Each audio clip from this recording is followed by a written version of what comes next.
not going to let them tell me what to do. Q&A. All right. So now it If theoretically. if you have time to come in on shelf life of canned beer and wine. All right. All right. Can do. Okay. So now that's there. What in the world? Let me look to see if, let's see, is there a,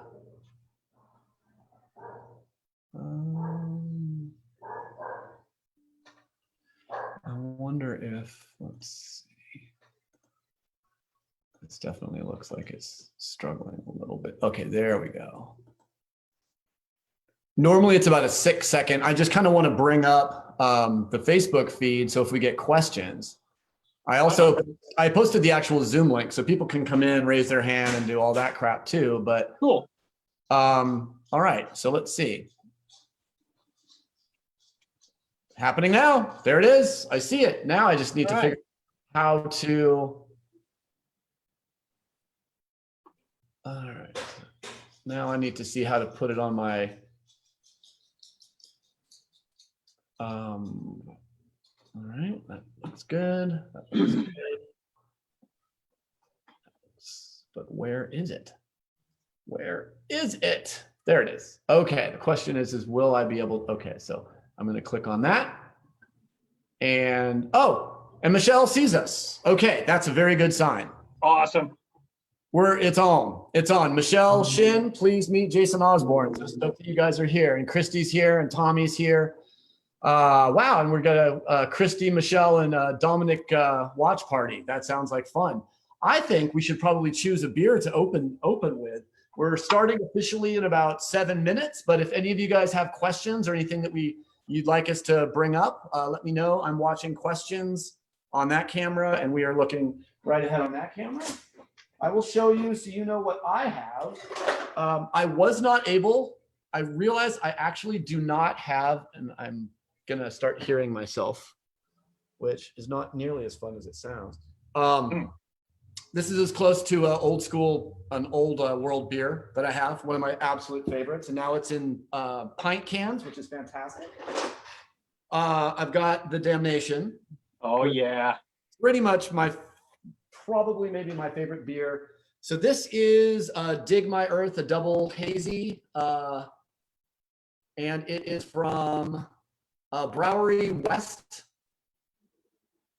Dig My Earth double hazy.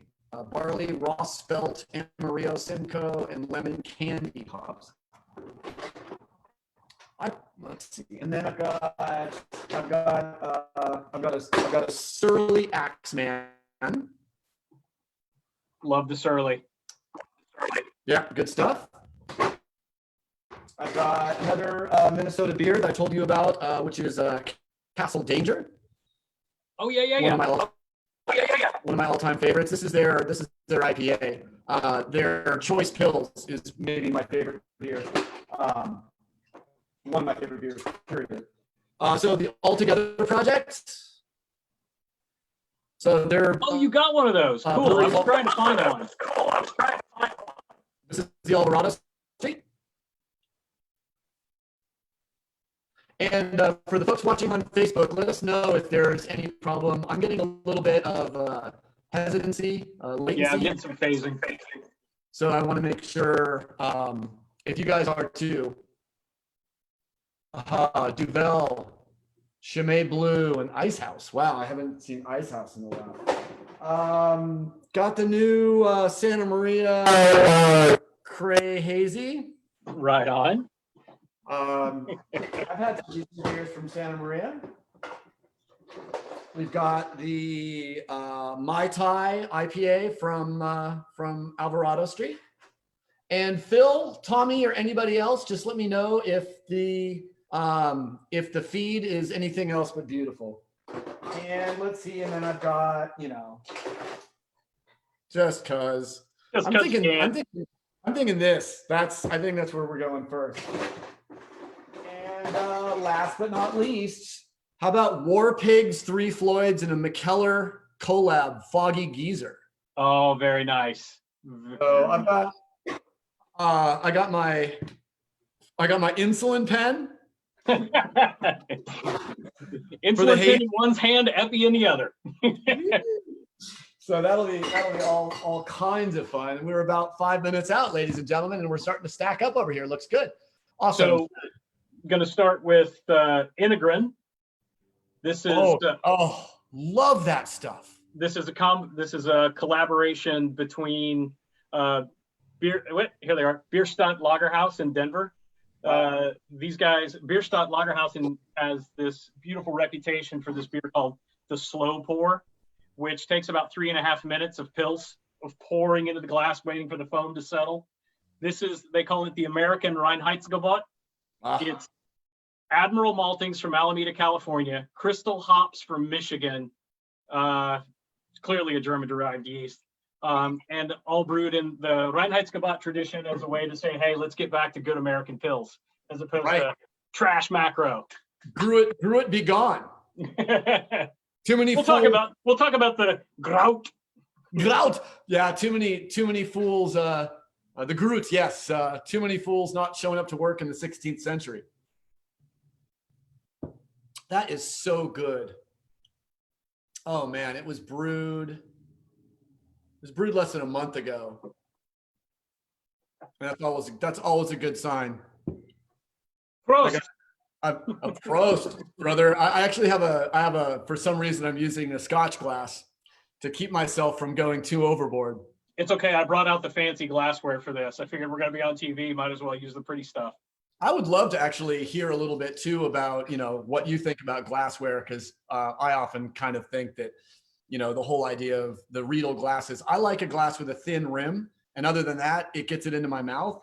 And the whole idea of a glass delivering a beverage specifically to a certain parts of your tongue, the idea of tongue quadrants was disproven 20 years ago, but George Riedel and his beautiful daughter still go out making millions of dollars trying to convince people that putting a varietal wine on a certain part of your mouth. I still don't understand how the shape of a glass delivers wine specifically to certain parts of my mouth, but they are very, very good at their seminars and making you feel that it has a fairly profound effect. I think there's some smoke and mirrors. It might not be the same wine that they're pouring in the glasses. I don't know. I agree 100%.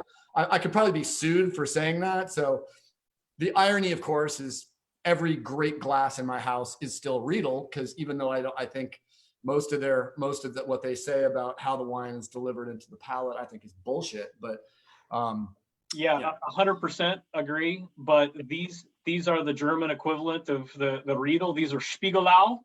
Spiegelau.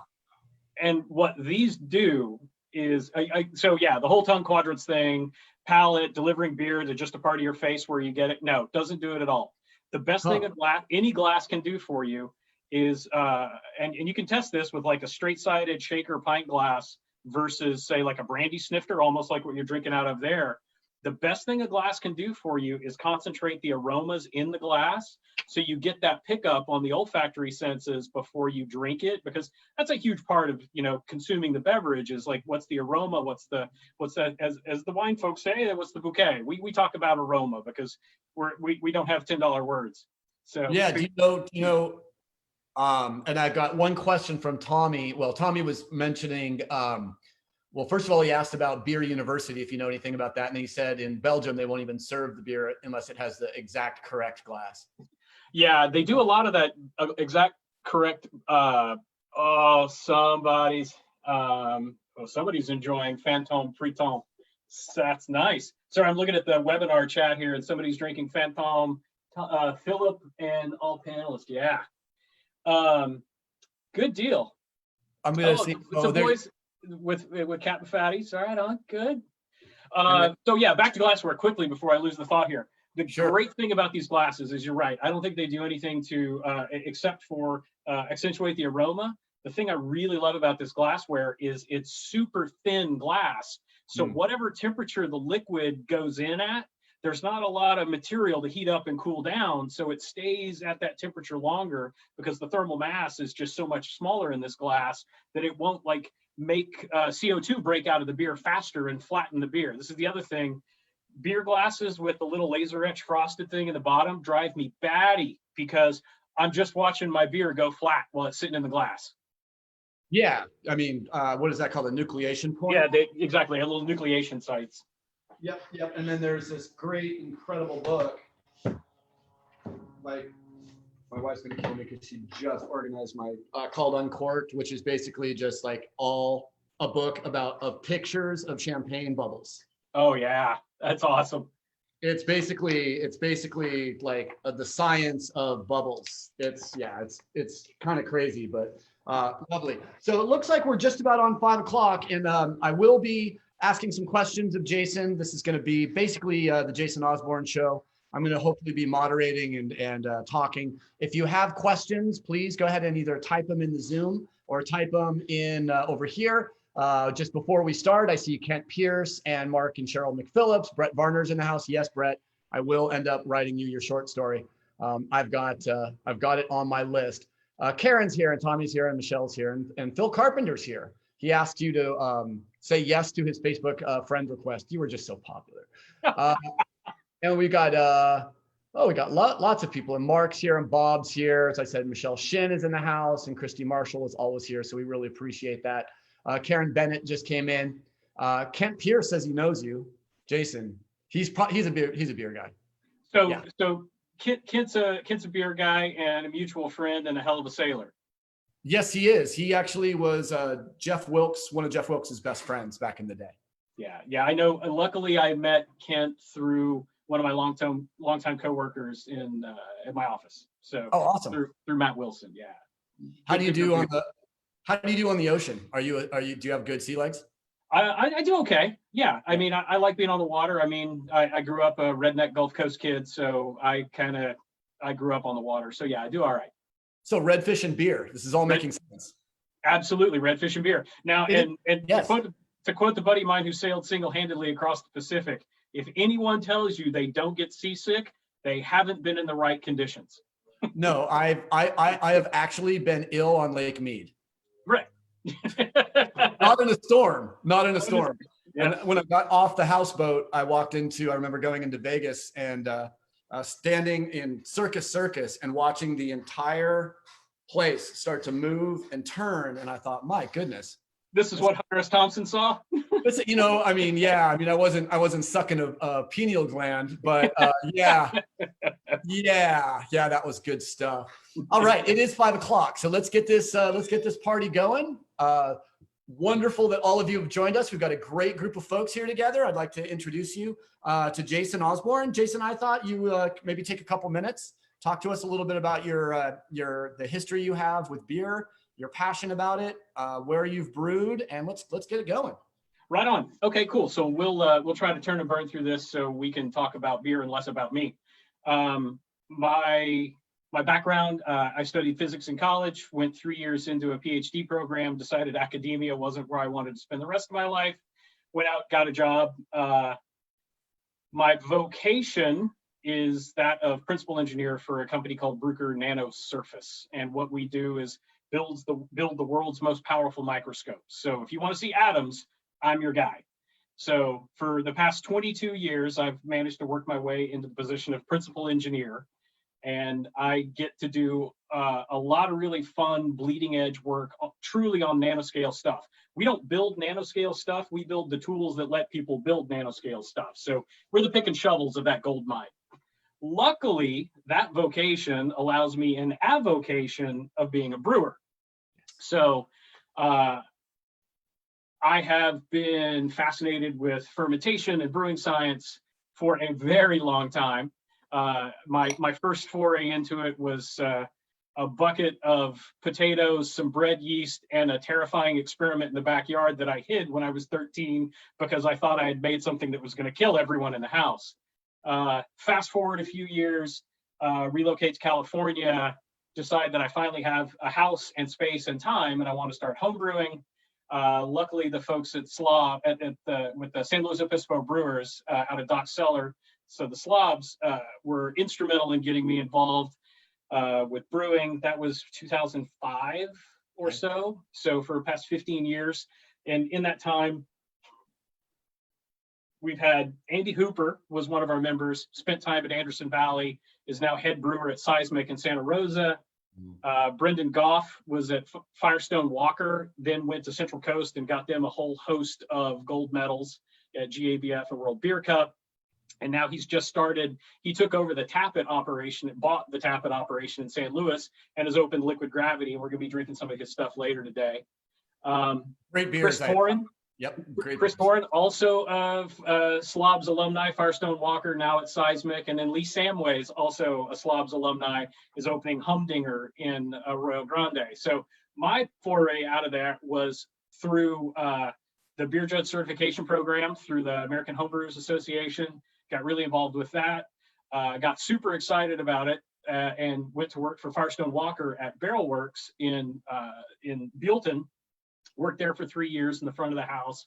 In that time, went through the Certified Cicerone examination, which is an equivalent-ish idea of sommelier. Took the Master Cicerone exam.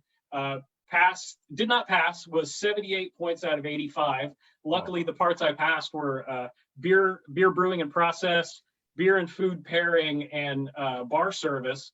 I managed to bomb out both sections on the palate exam in just the most spectacular way. Couldn't have timed it more perfect to have like that horrible week of like, wow, my palate just doesn't work. Great, have a nice day.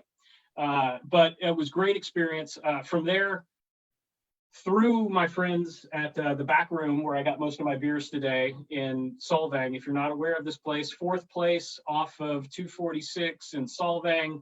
It's in Valley Brewers. It's a little speakeasy behind a swinging wooden bookcase door. Fantastic beer selection, great taps. Chris and Sandy got me in contact with the folks at Captain Fatty's. Nice. They had just been the team at Captain Fatty's, so basically Preston Angel, had bought his 2 partners out and was trying to run the whole ship single-handed. And it was doing okay right up into the point that he was like, and now my wife is pregnant with our first child, so help. So that was about 3.5 years ago. I spent right at 2 years with Fatty's, brewing at Fatty's. Had a lot of fun there. Was able to have some good success at Great American Beer Fest with them, where it's a niche beer style, but it's one of my favorites. It's a Northern German style called Berliner Weisse. We won the gold medal for our Berliner Weisse called Calliope, based off of a beer that we then mutate into. We take that base beer and then turn it into a cucumber sour. So it's a little. And I think Phil Carpenter was drinking it and just raving about it. No, maybe it was Mayapple Cheney, but yeah, you had some big fans of that beer. Yeah, I have to admit the biggest thing about transitioning from being a home brewer to being a pro brewer, it's always nice to get accolades and appreciation from your friends, but you're giving them free booze, so it's hard to trust their opinion. But when someone drives up from Huntington Beach, buys the last 2.5 cases of a beer you made and said, I drove 3.5 hours to get this and I'm going to turn around and drive home, you're like, okay, thank you. That's a compliment. I appreciate that. That's beautiful. I love that. Well, it seems like all the beers that I've had from the places you've been playing with have been just better for your experience and your involvement. So I want to talk just a little bit, jump right into a little bit about the history of beer. And if you've ever seen the documentary How Beer Saved the World, there's been scientists and anthropologists and beer apologists. And I love that term, a beer apologist, just the idea of I'm going to learn so much about beer that I can drink it all day, every day, because I know so much about it. I like to consider myself a quasi beer apologist that love to say that beer gave us permanent settlements, agriculture, the plow, irrigation, the wheel, writing, mathematics, geometry, refrigeration, the end of child labor in the United States, and so many others. 640 million gallons of beer went into building the pyramids of Giza. How important do you think these are inflated claims, or how important do you think beer has been in the development of permanent civilizations on the planet Earth? All right, so we're going to start our episode of Connections. And so it's interesting, right? I would like to think that all of those claims are true. But it's likely, as I'm often want to say, correlation's not causation. And that just because it happened at about the same time, it may not have been causal. My undergraduate academic advisor believed it 100%. And he used to walk around the building shouting, "Folks, without beer, there would be no civilization."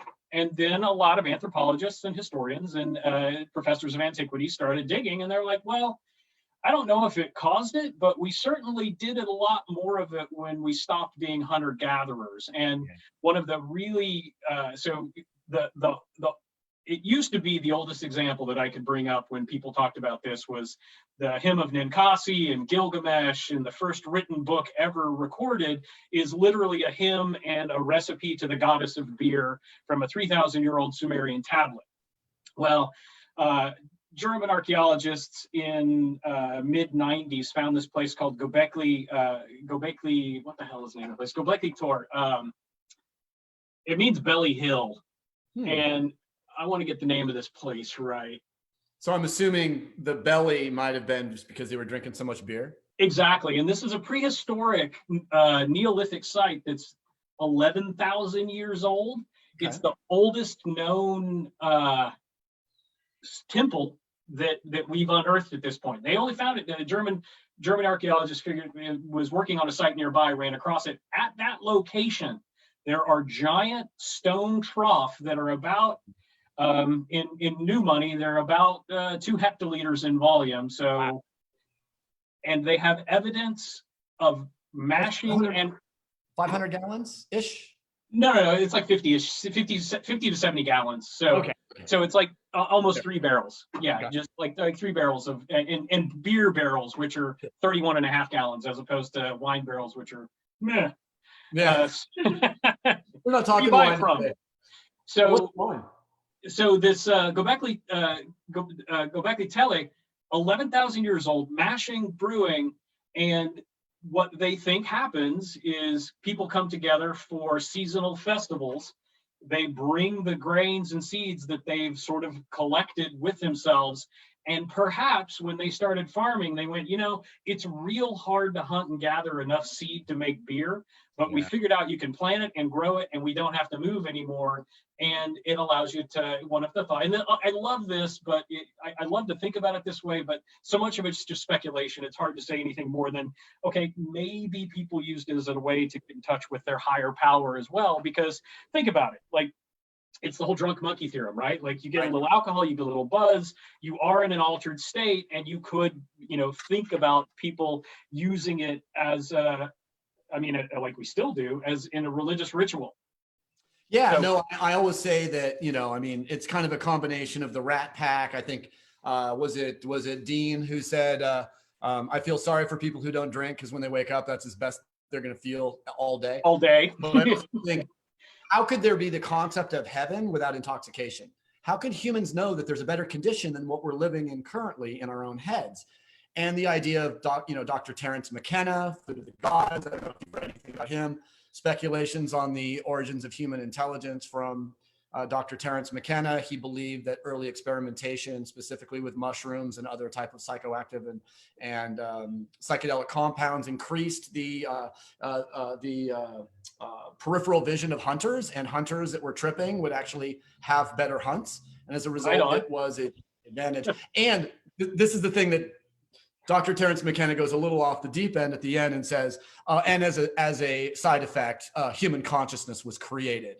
The human consciousness was a side effect of early experimentation with psychedelic compounds, which, hey, all the power to him. That's a beautiful thing. So I love that. And then I had just mentioned just a couple nights ago that in 870 BC, during the opening of Nimrud in Assyria, King Assur-Nasirpal II served wine to his 70,000 guests for the first time, showing a bas-relief of him actually drinking wine. And it was a huge surprise because beer was the celebratory drink and wine was considered the mountain drink, the drink of the rich people who live far away.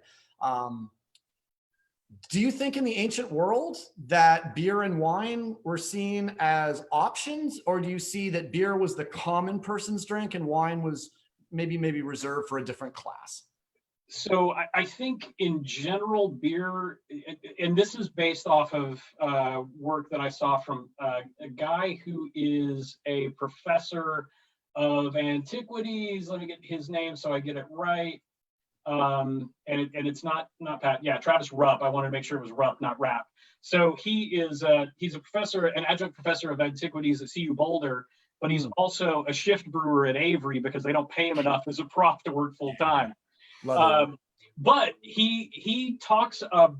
He has a really good. I've seen him give 2 or 3 really interesting lectures about this commingling of beer and wine and their coexistence through time, and his working theory about how sort of the societal place of one relative to the other, and to compress a whole bunch of time. All the way up to the time of Charlemagne, beer was the primary drink of the people. 800, basically 800 AD basically was the year that Charlemagne was crowned at the cathedral in Reims. And at that time, what happened was culturally, this is all Rupp in his research and speculation, but it's well founded. At that time, Eusebius who was at the Council of Nicaea, who's like one of the great historians of Christianity, basically starts trash talking beer at the Council of Nicaea as a drink of the evil people that are not of the Christian church. Wow.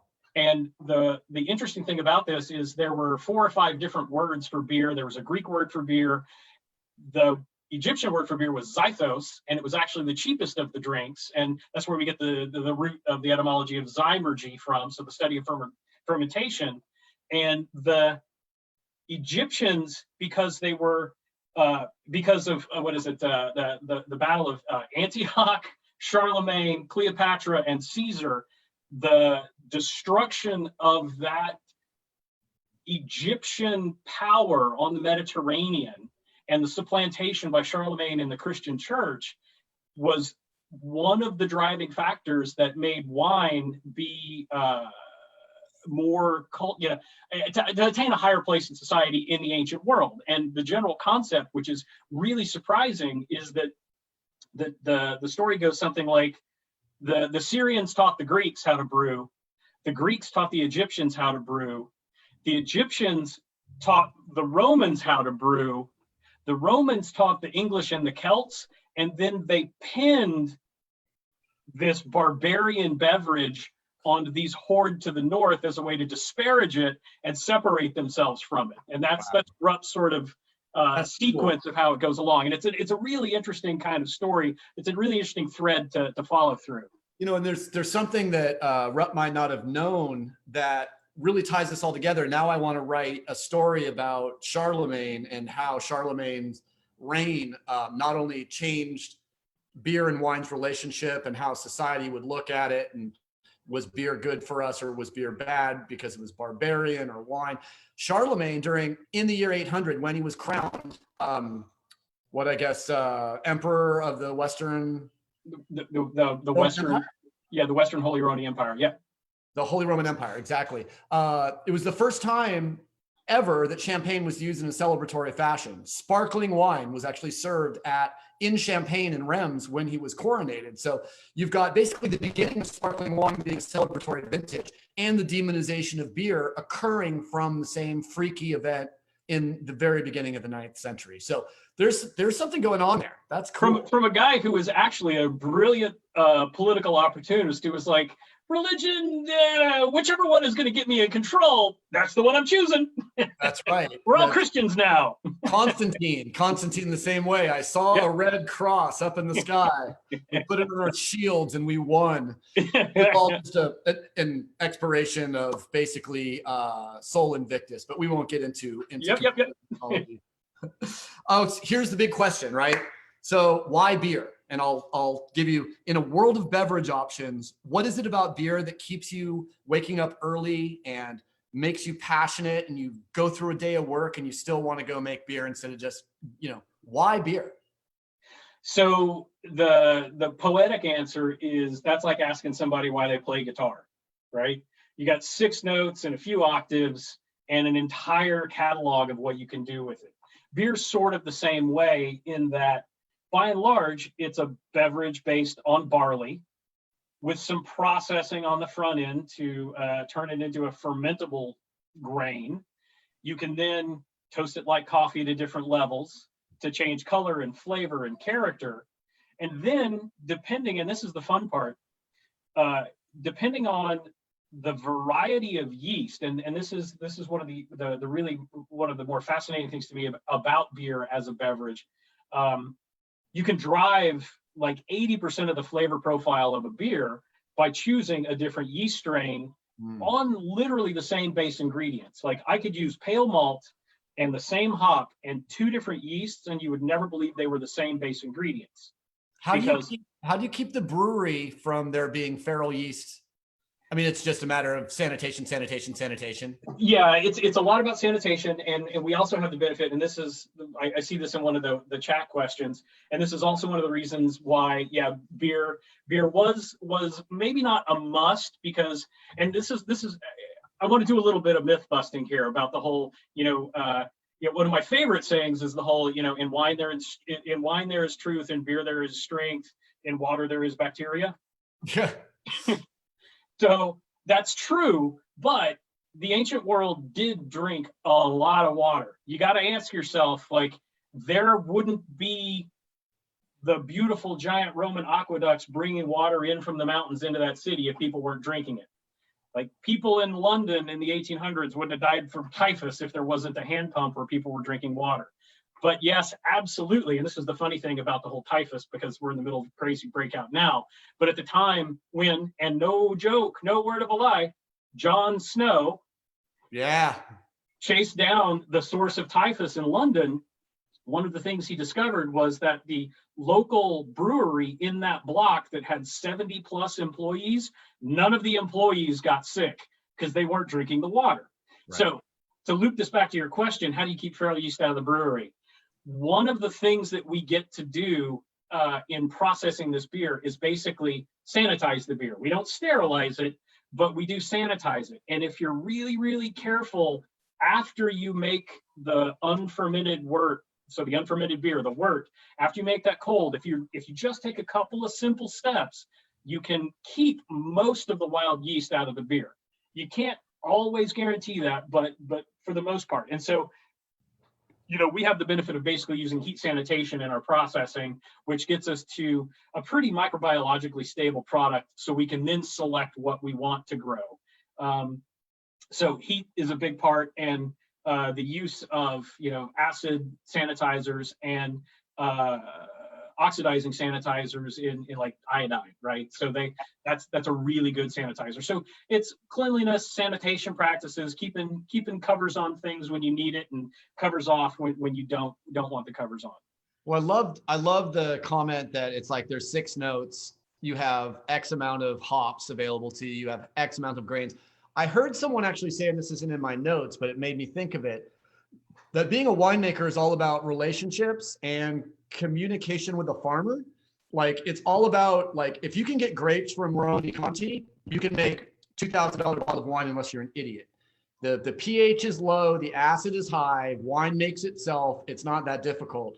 The process of making wine and making beer, I would consider beer a very complicated, multi-step process, while the fermentation of wine tends to be.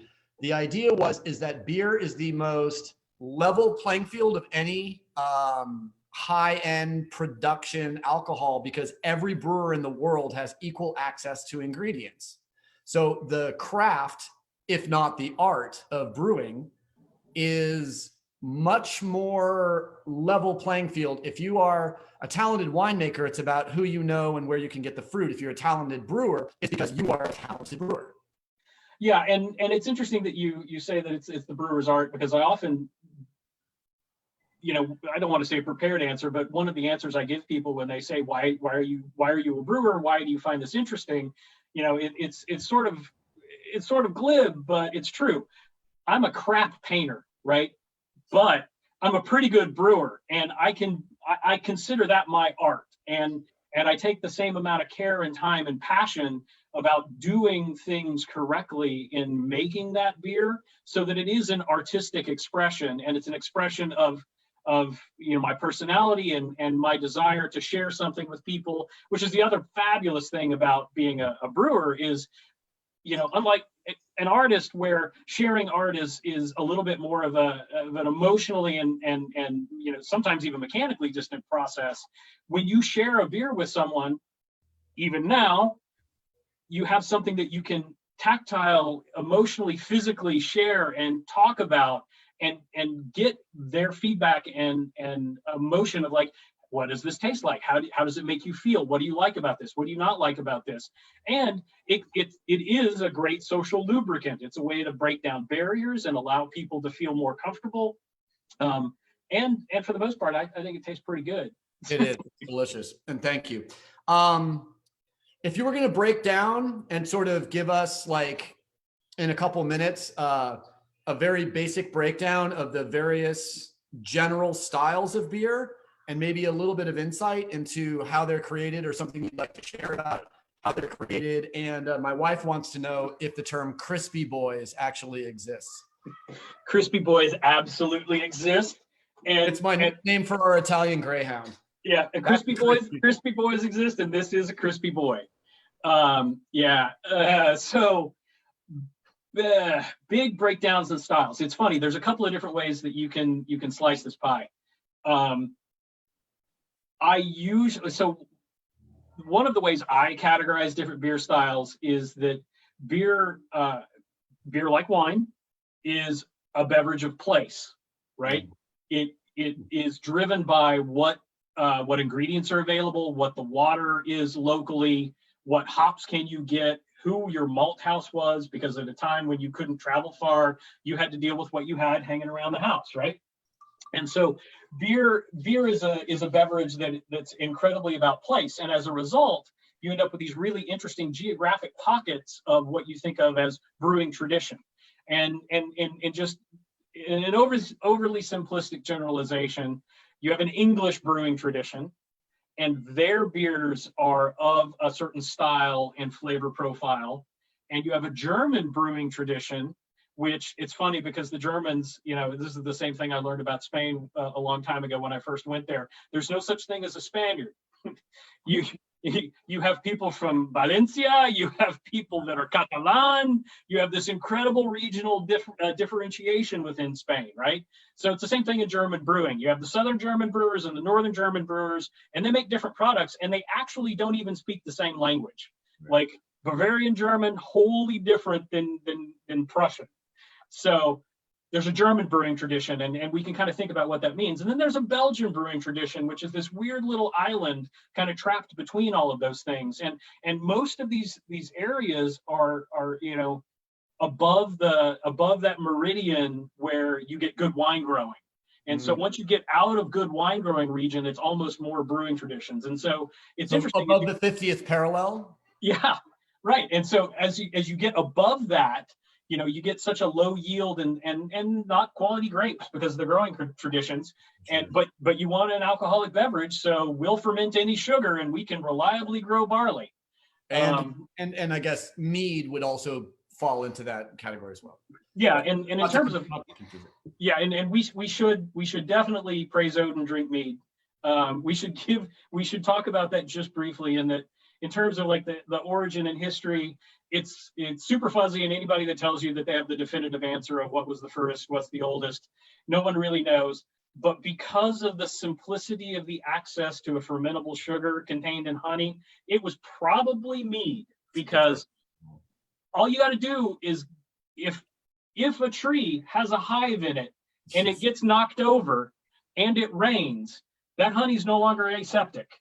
It has water in it, it has wild yeast in it, it'll go off, and that tree, that stump, will be full of alcoholic goodness in a couple of weeks. And knowing how mammal noses are good at sensing remotely food sources, danger, and sex, I would assume that the calorie intake and the nutriment of that fermentation would not go to waste. By the way, you and Dr. Patrick McGovern agree 100% that a fallen tree, probably somewhere in Africa, provided the first primate Yeah. a liquid form of alcohol, although from our fruitivorous nature, we went out and just drank it.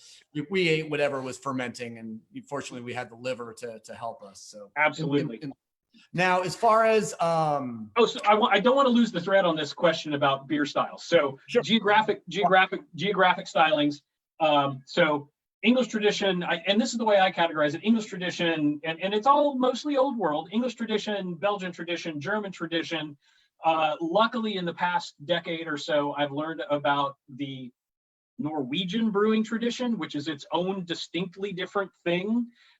Which has it's just a fascinating thing. Really, really great. My favorite thing, just a sidebar, my favorite thing about the Norwegian brewing tradition is it's still practiced by grandmothers over open fire copper kettles, and they separate the mash from the wort by pouring it over spruce tips down a log. It's just the most arcane thing imaginable, and it makes a pretty tasty beverage. Absolutely. Now, if you were going to say sort of, if you were going to define the differences in like one sentence, which is tough to do, like between English, German, the different brewing traditions that you described, is there a way to say stylistically what they were trying to achieve? Yeah, and it's funny because I'm gonna paraphrase this from a book that's like on farmhouse ales that was I can't think of that. I don't have the books in here, so so the book out of Farmhouse Ales, he references the fact that an English brewer is going to use pale malt and English hops. A German brewer is going to use Pils malt and German hops. A Belgian brewer on this side of the street is going to use a black witch.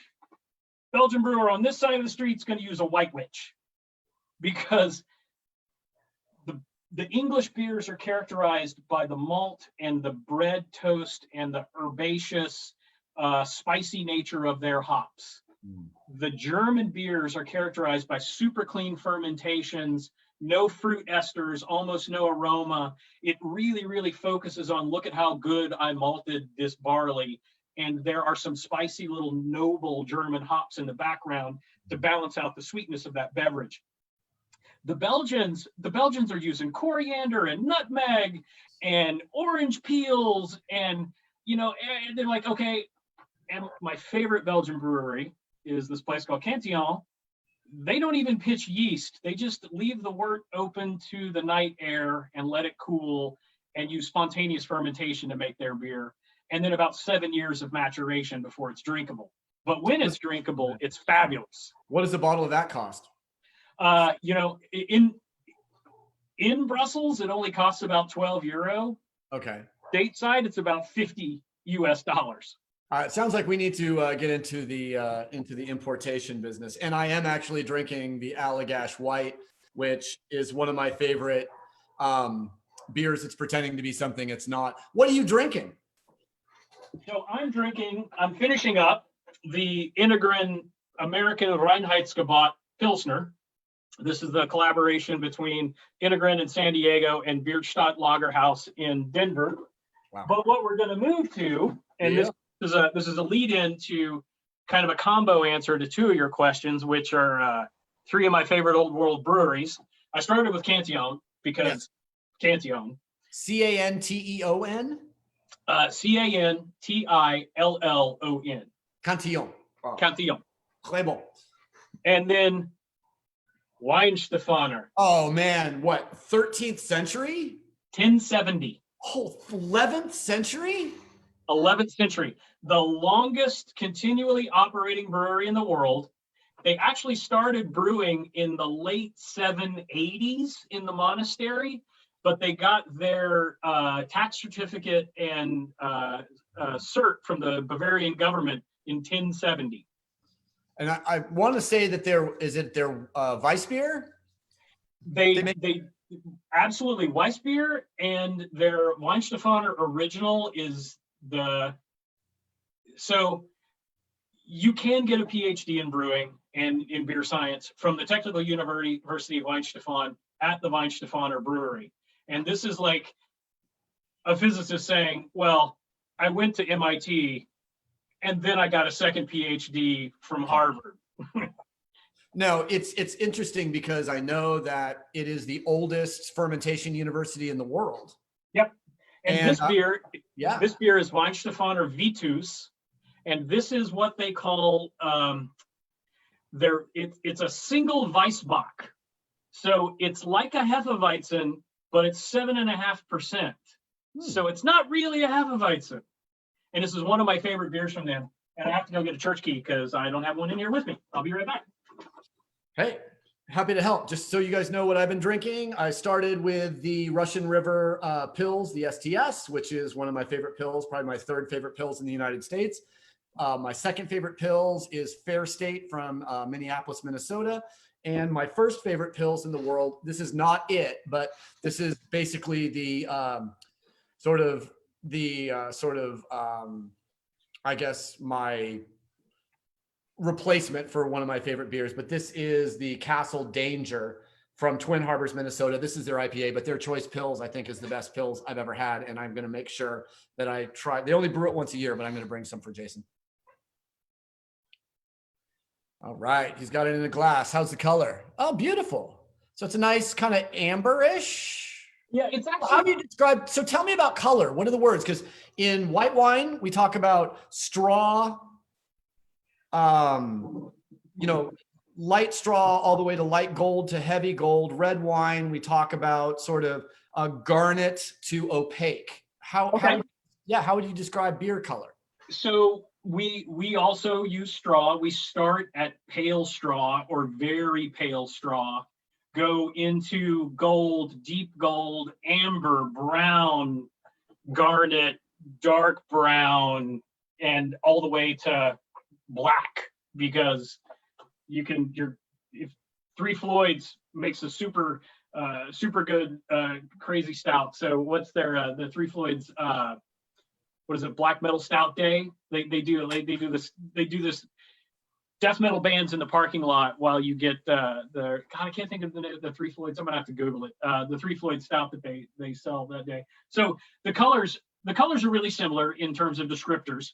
Yep. And because and this is a pretty good example of that, right? So what we talk about is the color and clarity of the beer, because both of those things are important dependent upon style. Because this is a Weiss beer, which is the other fun part of this, is you'd asked about the Reinheitsgebot and did it fix the world or ruin the world? Barley, water, hops. Those are the three ingredients that are allowed to go in beer. Unless, of course, you have a Weiss beer, which uses wheat, which is not in the Reinheitsgebot. Ah. Now, the fun part about that is one of the reasons why the Reinheitsgebot was written, well, actually, the primary reason for the Reinheitsgebot was actually taxation and business purpose, because the beer purity aspect of it was sort of a secondary function, and there was a specific carve out that let one royal duchy, the Degenberger family, I think the Degenbergers, they had the single royal license to use wheat in beer, because if by writing the Reinheitsgebot to say barley water hops, it meant that wheat would not be used as a primary ingredient, which would stabilize the price of bread. Ah. And so if brewers weren't competing for the same grain, then you could have bread that was at a more stable price for people who weren't buying beer. I like that. Yeah. So we know some of your favorite old world breweries. Before we get into a little bit more of the new world breweries and modern breweries, is there any other old world breweries you want to give a shout out? Yeah, I mean, and it's funny because I'm gonna jump to the Czech Budweiser brewery, the Budvar, and the other place I was thinking about was Krušovice. So this was a small place that I ran into a long time ago, the first trip I'd made to Prague.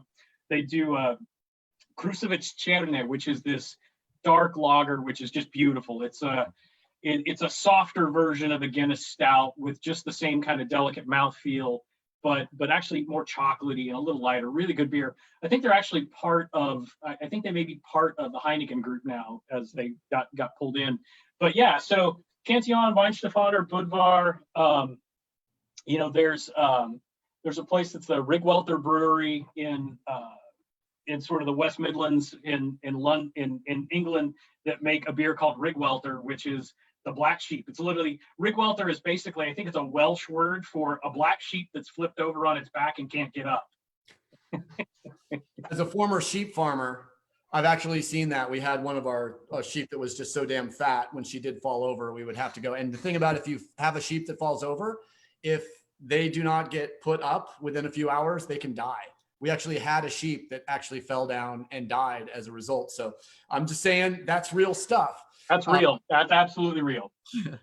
If you were thinking about your three, so we're going to go hail corporate. Let's talk about badass corporate winery or breweries. I can't stop saying wine. Badass corporate breweries. What are your three favorite nationally available beers in the United States? And for some reason, I'm going to run to the restroom real quick and let you take over. I'll be right back. Okay, great. I'm happy to talk to books. I spend a lot of time doing that. So my three favorite large national breweries, top of the list, without question, Sierra Nevada. My favorite beer that they make,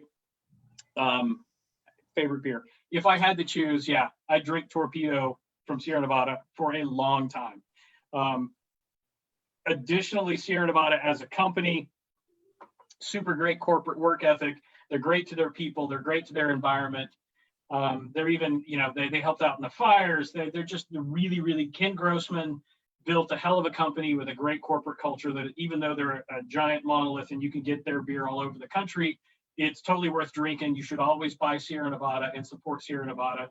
They're an icon and an institution. Interestingly enough, it turns out that the next two, and I didn't realize this until I just looked at it now. The next two on the list are Boulevard Brewery in St. Louis. Those guys, they make a beer called Tank 7, which is an American version of a Saison, of a Belgian farmhouse Saison. And I love Boulevard's Tank 7. So Boulevard would be my second brewery. And I was doing it on the idea that they had to be nationally available. And I have to say this too, particularly in this time, you got to support your local guys. You got to support Firestone. You got to support Fig.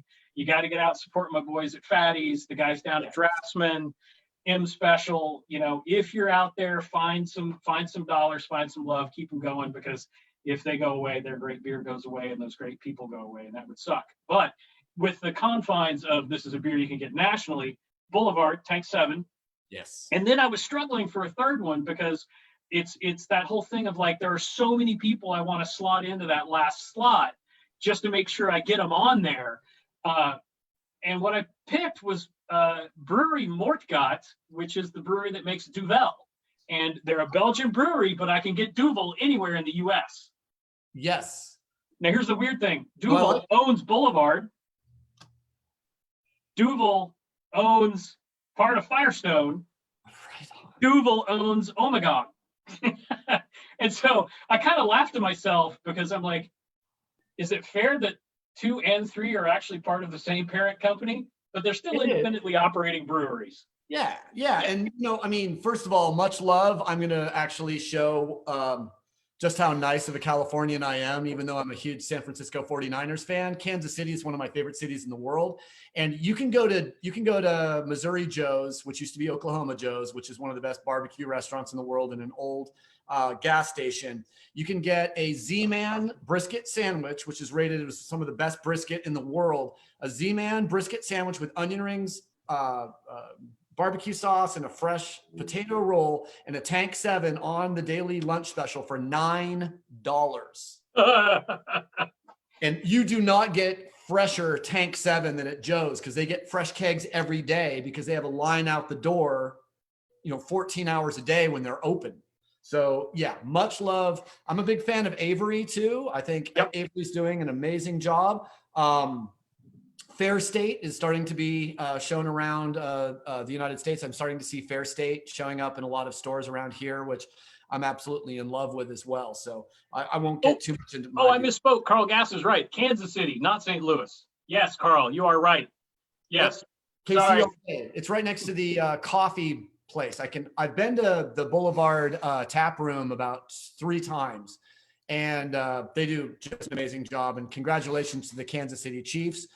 for 3 blown dime coverages in the second half of the Super Bowl that wrecked our stuff. So it's all good. I actually did a big Zoom talk to a bunch of people in Kansas City and just let them absolutely wreck me. And they said, do you know in an hour they're showing the Super Bowl again? I'm like, oh, on ESPN? I'm in. I'll watch the first half and then I'll go watch some Then go walk away. U.S. women's soccer. So I know that they'll probably win. Awesome. Yeah.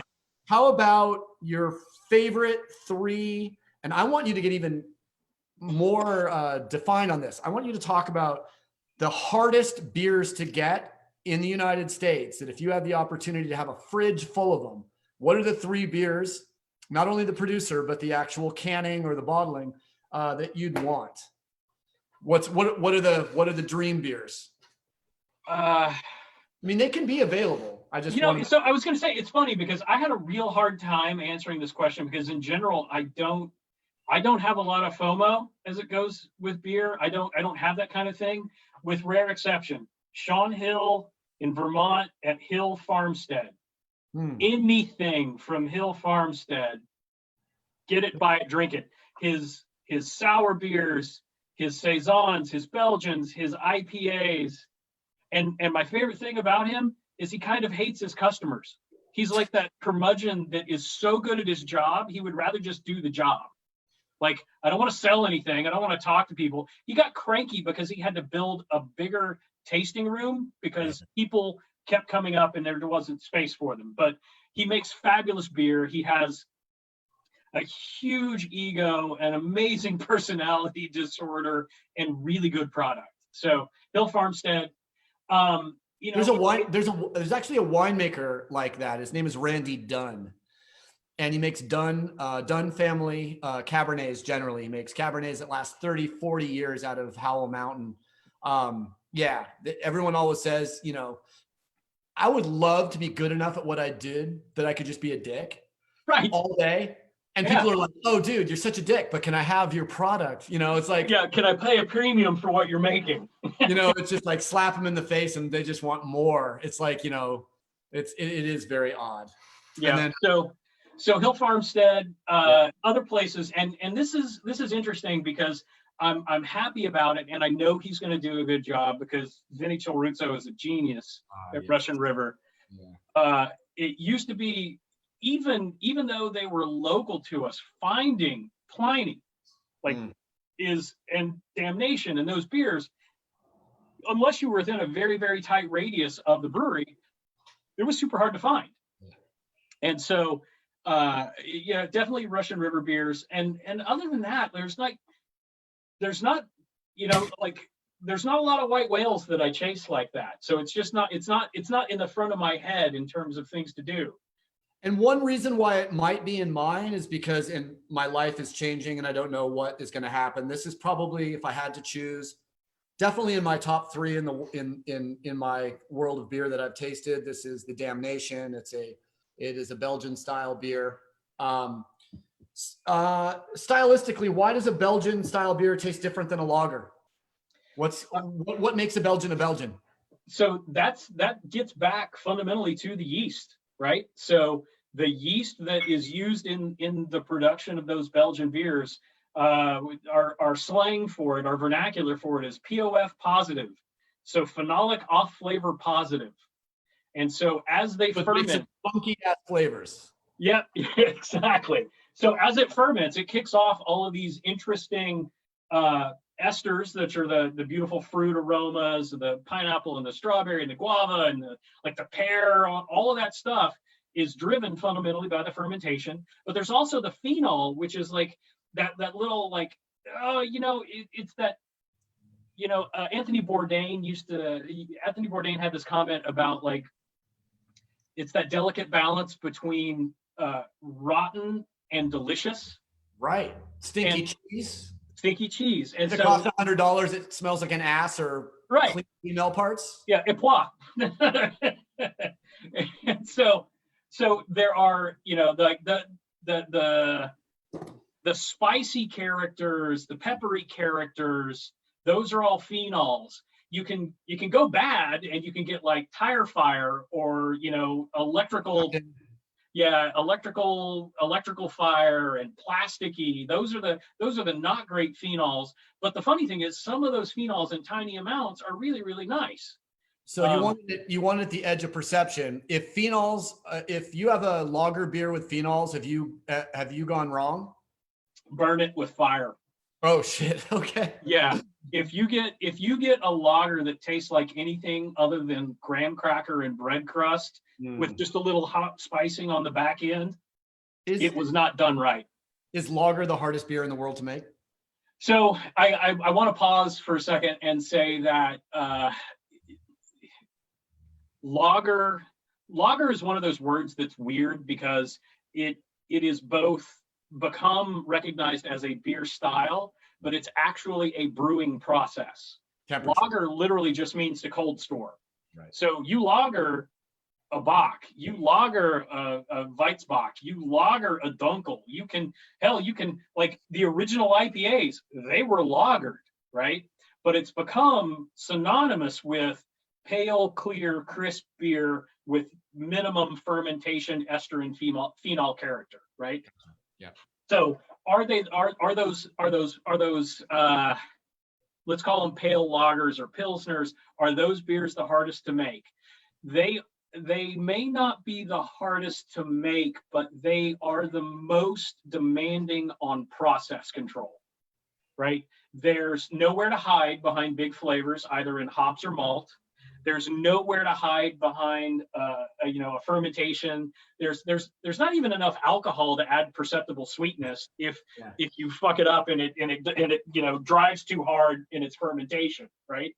If it goes over dry, it's chalky, it's astringent, it's not pleasant. And so are they the hardest to make? They're definitely the most demanding of process. I think that and I say this because how do I phrase this? I was a reluctant hazy IPA brewer from day one because I hated everything about it, because beer is supposed to be clear and it's crisp and I want to taste all these flavors and I want the bitter character of these IPAs. And I went through a lot of test batches of beer that we dumped prior to making good hazies at Fatty's. And even after we started making production volumes of hazy IPA at Fatty's, making a hazy IPA is super difficult because it's easy to pour a lot of hops in a beer. It's hard to make it taste balanced and wonderful like the best hazy IPAs you've had. So is the whole idea of a hazy is to get some richness in the beer to sublimate the bitterness? I don't know if we know what a hazy IPA is supposed to be. Well, how do you haze? What are your options to haze a beer? Because so I'll describe what I think my parameters are for a good hazy IPA. So the first thing about a good hazy IPA is it basically has to punch you in the face with the aroma of hops in the glass before you ever drink it. Yeah. Like if you pour the beer in the glass and it volatilizes and it foams up and you aren't just beat about the neck and head by hop aromas, then that's not great, right? That's the first thing I want. Okay, that's maybe the right approach if that's hops. Because if that's something not good, then you're like, oh, I don't like that.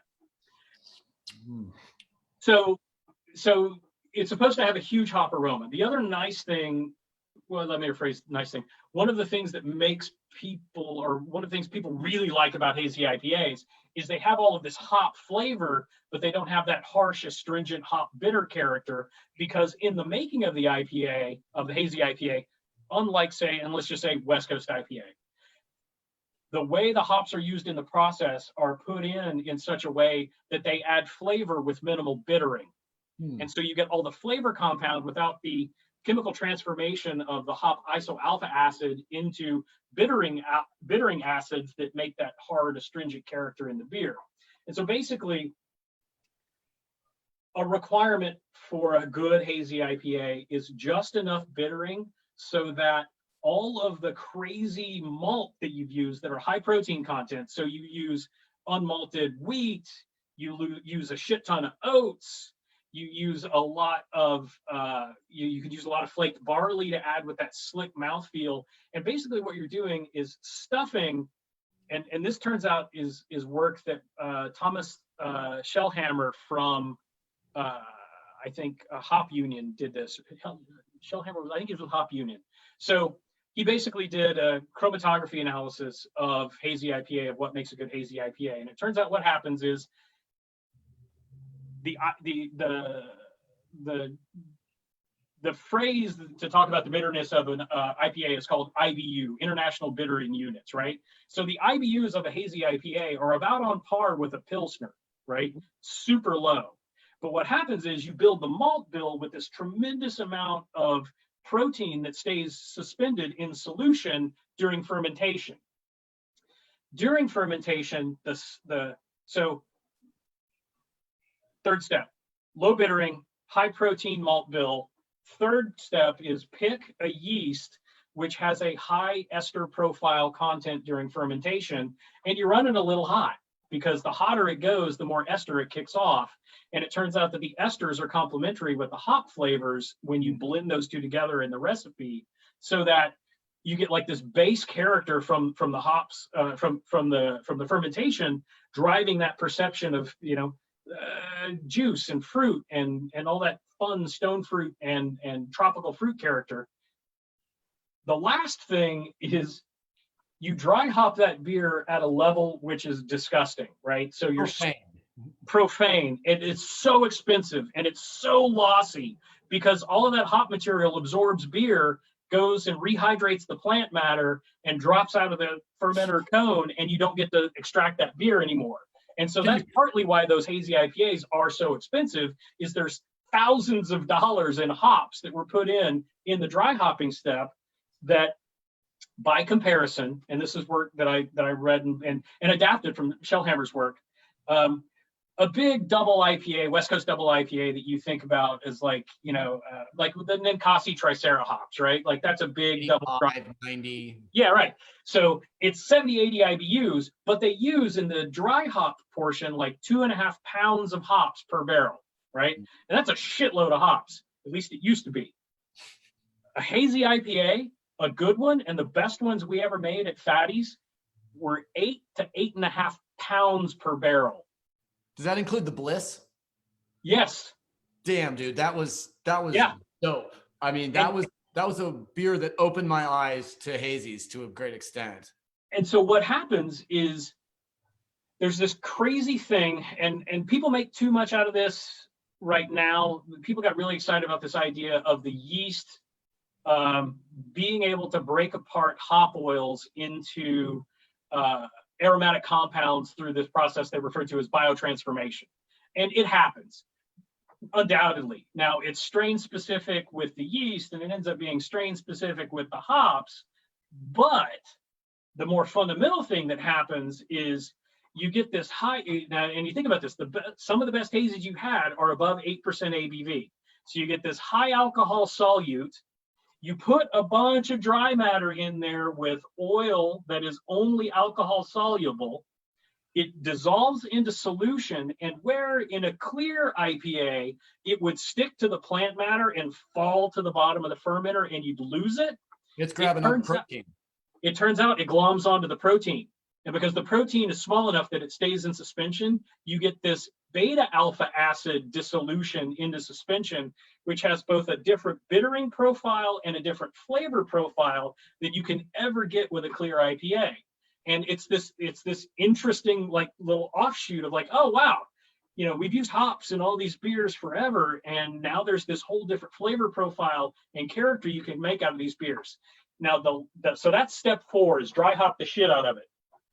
Here's the hardest part, and I hope I don't make a legion of people that turn into like, I'm not drinking this beer, but I'm telling you right now, if you pour a hazy IPA and it's any darker than this pale straw color, don't drink it.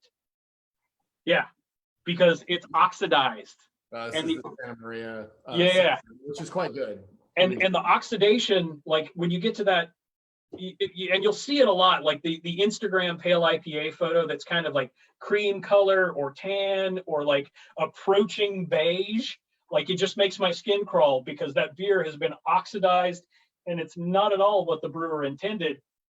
And it may be because they had to rent a canning line and like the mobile canners are a little sketch sometimes, or they may not have taken every ridiculous precaution to the limit of when the fermentation's done and you're going to packaging and you go to a bright tank to let the beer settle enough to go into package. We were actually, and my buddy Brendan turned me onto this with his work at Central Coast and making these beautiful IPA that he made there. He would do hydrostatic purge of the bright tank. So basically you take a hot liquor tank and you fill your bright tank, your final vessel that's going to hold your beer, with 130 degree or hotter water to the brim. And then you push that water out of the tank under CO2 to purge all oxygen out of the tank. So it's completely anaerobic environment. Now you can push beer under it, under pressure, and have no oxygen transfer. And it keeps this bright, light, beautiful character of the beer, which gets to a question that somebody asked, I think in the chat, about packaging. And I want to make sure we get to that. So packaging, yeah. Shelf life, canned beer. Can't talk about wine. Wine sounds like it has a better lifetime in a bottle. But can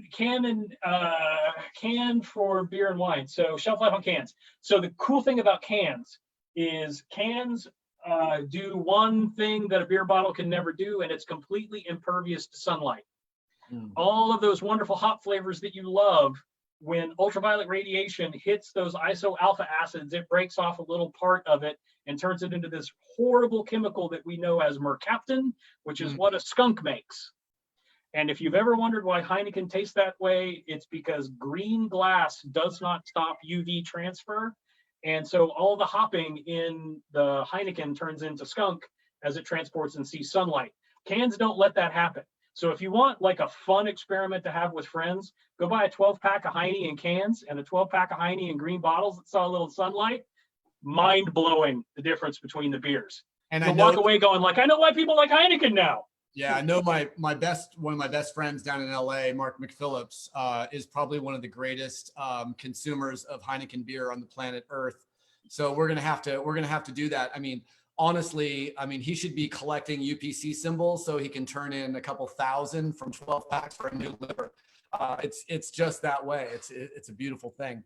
We're talking about the hop market, and I'm seeing someone, Karen's asking the question, what's going on with hops? Are there's new ones being developed, hybrids, and are we in a hop shortage? We were in a desperate hop shortage about 3.5, 4 years ago. It was huge. It was crazy. We were seeing 3 and 4x markup on wholesale market on hops. And then you got into this whole thing where people were hoarding and selling, but then you got into a whole thing where craft brewers were like, hey man, I've got like a pile of this. Do you want some? I'm not going to use it. And so, and shout out to Jim Koch at Boston Beer Company. He bought with his big pile of capital a bunch of hops that he then sold to craft brewers at cost, because he's a stand-up guy, right? You like their beer or not like their beer, he's a good guy. I think they've done amazing things at Sam Adams for a long time. So 2 hops, yes, hop cultivation. So there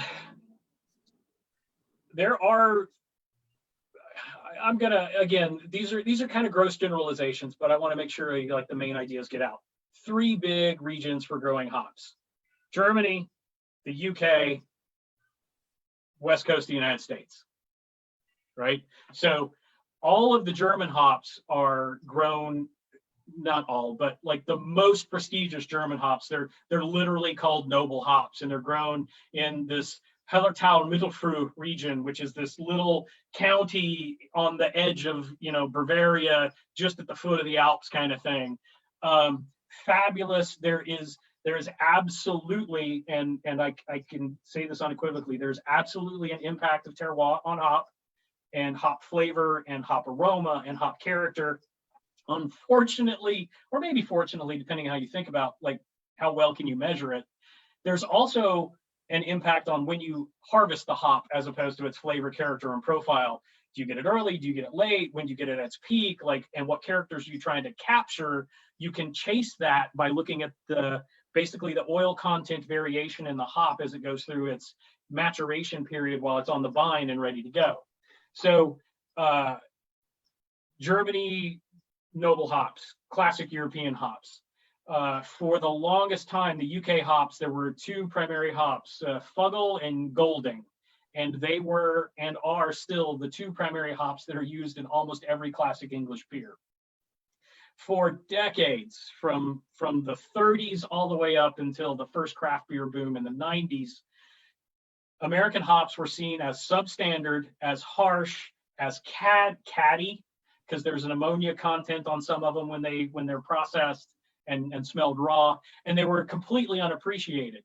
And a guy named Jack McCullough started the New Albion Brewery, which was like the first craft brewery in the US in the late 70s outside Santa Rosa.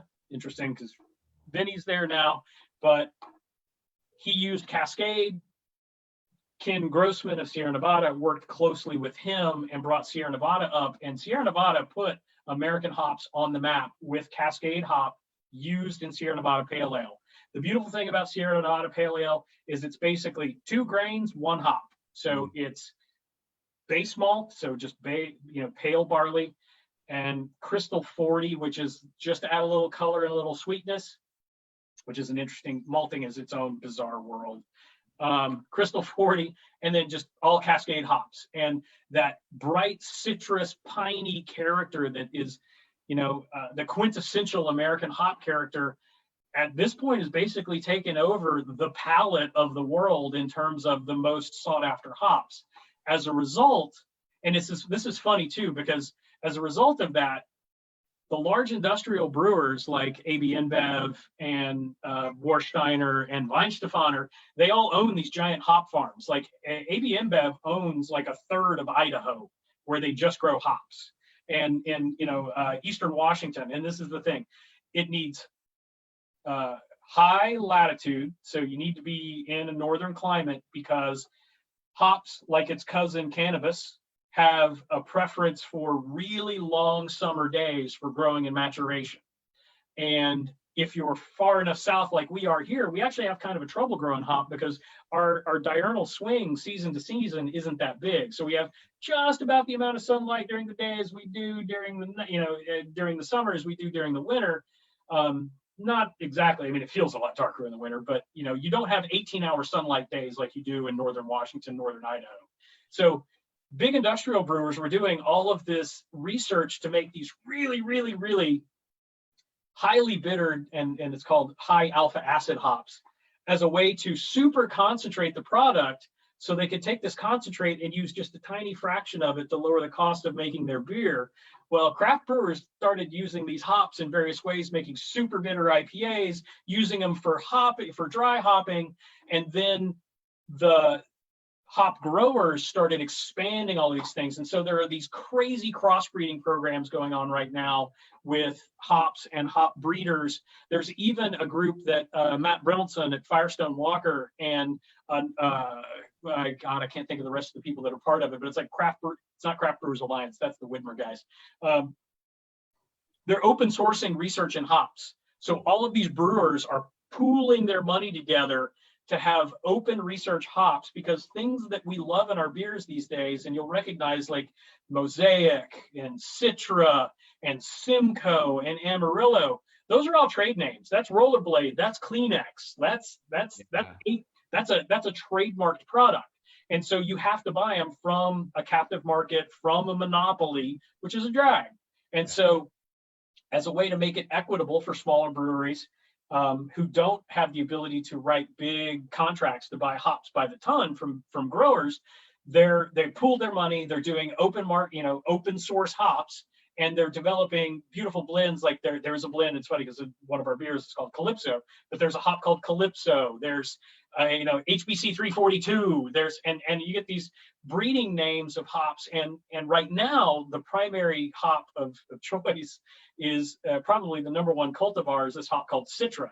And Citra is magic because if you use it for bittering, it's really good. If you use it for flavor, it's really good. If you use it for dry hopping, it's really good. It's really kind of the Swiss Army knife that if if you're struggling with the recipe and the flavor of a beer and the final like character of the beer, we had this little SpongeBob SquarePants thing with a rainbow that just said Citra. Yeah, Like, if you get into a pinch, just grab a bunch of Citra, throw it at it, see what happens. You're beautiful.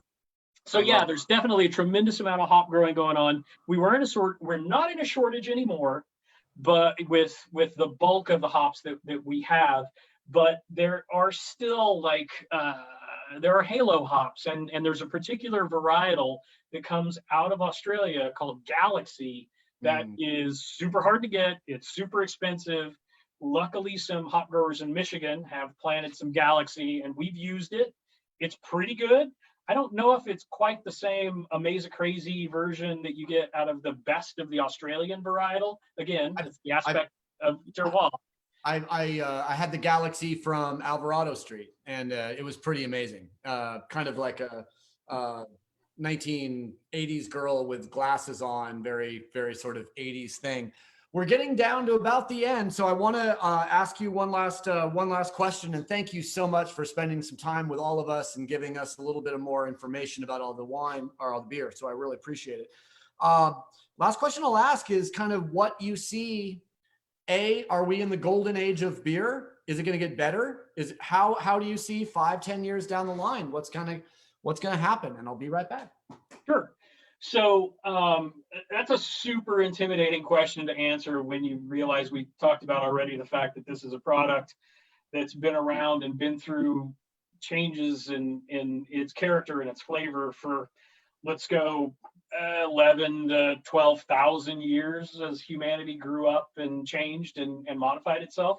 So what is the future of beer? Are we in a golden age? We've certainly been in a golden age relative to American craft brewing. I mean, up until just the whole coronavirus bullshit that's destroying us, American craft brewing was finally at a point where we had more breweries in the United States than we had before Prohibition, right? So we're now finally above the number of breweries that we had before Prohibition closed down the entire American brewing operation. So what we were seeing, and what I hope that we continue to see, is what we kind of touched on a little bit earlier, is the idea that there is beer is a product of place. I hope that we continue to see beer reflect its environment, its culture, the flavors and characters of the people that buy it on a regular basis and drink it. One of the things that scares me most about the success of the American craft brewing industry, and the success of American craft brewing is it's kind of homogenized the palate of the world, so that you go to England now, and instead of beautiful cask ale at room temperature in a Lucas refrigerator, they've got 15 IPA with Columbus Citra, Centennial, and Chinook. And I can get that on any bar on the West Coast. So our success has kind of been our downfall in that case. I hope we continue to see regionalization, localization. I hope we continue to see operations where people are running breweries where, you know, their whole capacity is maybe 400 or 500 barrels a year, because they have the ability to make something really unique that doesn't need to have reach and mass appeal, right? Like that uniqueness. And so that's where I kind of feel brewing is going to go, because we're at this weird breakover right now in American craft brewing where it's almost harder to be a place like Fig and Firestone right now, because as a mid-sized brewery, you're not quite big enough to be this giant monolith like AB InBev is, that owns everything from the hop farm to the distribution truck and everything in between. And you price fix and push your competitors out. Like Firestone and Fig are still competing on the strength of their product in a large regional market, and they're having to fight against the monolith. And so they're getting it on both sides. Like people like Fatty's, people like where I was at, are undercutting them on the local market by chipping away at their small local market. And the big guys are pushing them out of the large distribution chains. And so it's a super tough marketplace to be in. So I really feel for them. But at the same time, I love the small market regionalization. I love the idea that every town's got 2 or 3 breweries, and the people in that town hate 2 of the 3. right? Like I love that kind of like crosstown rivalry thing that can happen. I love that. And we're gonna end up here with the speed round. I've got 4 questions for you that have to be answered incredibly quickly. If you answer them to my satisfaction, you win a lovely collection of Alvarado Street Russian River beers and some stuff from Minnesota. Fabulous. A present from the Miller family and the Miller Family Wine School. So here we go. Shotgun or beer bong? Shotgun. And what's the best beer to shotgun or beer bong so you don't taste it? Blue Ribbon. Thank you. Lucky Lager or Natty Ice? Lucky Lager. Damnation or Chimay Blue? Damnation. Best brewer in the United States? Vinny Choruzzo. Okay, you win. You've got a selection of delicious beers coming from you from the Miller Family Wine Company. So I want to thank everyone for coming out. I'm going to take a quick look down some questions and some comments. We had the hop market, new ones. You got that. A hop cultivation, talked about that. Little shelf life. Cool. Some folks are talking about what they're drinking. Shout out from San Diego. Yeah, so San Diego, probably, I'm going to say like Bend, Oregon, probably Boulder, Colorado. Raleigh Machias, Roller Brewing in San Diego. Another slob. Sorry, he's got a brewery too. So we got pro brewer slobs everywhere. Sorry. Love it. Love it. And David and Keith and Michelle and Joseph, thank you so much for the Bentons for coming in. Josh Niedermeyer, who's one of my favorite, he collects and lays down dark beer. Got me some amazing dark beer from that was done in Pappy barrels from Cincinnati. If I can remember, it's a frog on the label, but incredible. One of the best aged stouts I've ever had. If you're going to lay a couple beers down, what would you lay down?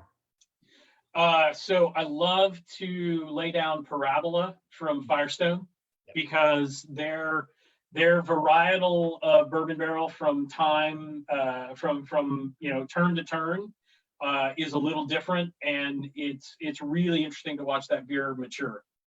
Nice. And I also got to mention from Kent Pierce that a high school buddy of his owns Downhauer Manufacturing. So if you need some hops, I guess he's got the hookup. Goodness, I'd like to hear that. Yeah, no, that's fantastic. And I'll make sure next time I'm down in Lompoc. Looking through, I mean, thanks so much for all of you guys for coming out. We had a really good turnout tonight, which I really appreciate.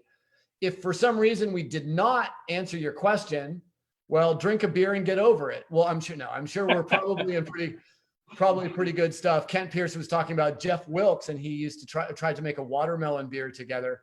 Sandia, right? Cerveza de Sandia. He said it was an absolute disaster. But so many 21st Amendment, hell or high watermelon. If you want a watermelon beer, 21st Amendment Brewing, hell or high watermelon. I hate watermelon. I hate it. It's a great beer. 21st is San Diego, right? Stanford, it's the city. No, San Francisco. Oh, is it? Okay, Yeah. then I'm thinking of a different amendment. Again, thank you for your time. I'll bring some beers down to you. Looking forward to spending a little time hanging out with you actually at a table. By the way, Tim Vandergrift, who's another huge wine geek that I know. Tim, who's probably one of the smartest people I know, and obviously Jason, one of the smartest people I know, and I've got a decent brain. We all went to Captain Fatty's and actually played one full round of the of trivia. we wrecked them. It was so awesome. They don't let us play together anymore. Can let's get the band back together? Can we do that? Yeah. We'll go clean up on the trivia at all the brew pubs around here. And just collect beer and pretzels and things. So absolutely. I really appreciate everyone being here tonight. I'll be back on Monday to talk about some more wine stuff, and hopefully we can have Jason on again soon. Chances are, the way that the alcohol world is changing, I'm going to probably keep the show going at least once a week for a very long time. So we'll see you again. Thank you so much for spending time with us. Hey, it was my pleasure, Wes. Thanks for the invite. It was a good time. Really enjoyed it. Beer is proof, that the universe loves us and everything is right. So it's a little bit of a sort of agnostic take on the guy in the $100 bill. So we'll talk to you soon. Enjoy yourself. I'm going to probably make sure that I have enough insulin in me to handle all this beer inside of me. And it was an absolute pleasure to spend some time with all of you. Excellent. Bye, Cheers. Wes. All right. Take good care. Bye.